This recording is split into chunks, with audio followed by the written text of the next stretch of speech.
In today's video, I'm going to teach you how to add card to Dhgate, how to add card to Dhgate. By the end, you'll know exactly where to go, what to click, and how to save your card securely so you can check out faster next time. First, open your web browser and head to Dhgate.com. Make sure you see the secure lock icon in the address bar to confirm you're on the official site. If you aren't already signed in, log into your account with your credentials. Being logged in ensures your payment details are saved to the right profile. Once you're in, look toward the top of the page and click My Dhgate. This takes you to your personal dashboard. From there, find the section labeled Payment Methods or Wallet. Depending on the layout, it may appear in a sidebar or under Account Settings, but it's the place where all your stored payment options live.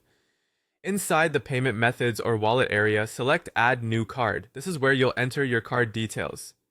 Carefully type the cardholder name exactly as it appears on the card, the card number, the expiration date, and the security code on the back. If it asks for a billing address, make sure it matches the address your bank has on file. Small differences like an apartment number or a missing abbreviation can cause a verification failure. Take a moment to double check every field before moving on. When everything looks correct, proceed to verify and save.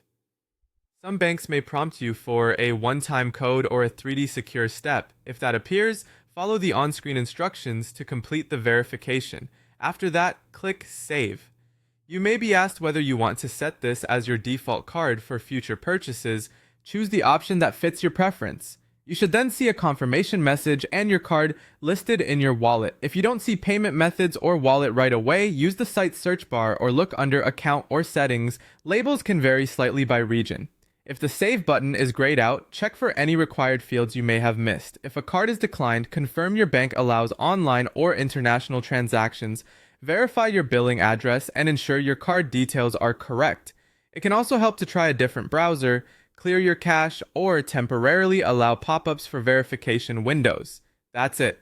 Go to dhgate.com, log in, open my Dhgate, head to Payment Methods or Wallet, click Add New Card, enter your details, verify, and save. You can return to the same wallet area anytime to update or remove cards. Stay safe by keeping your device secure and only entering payment details on the official site.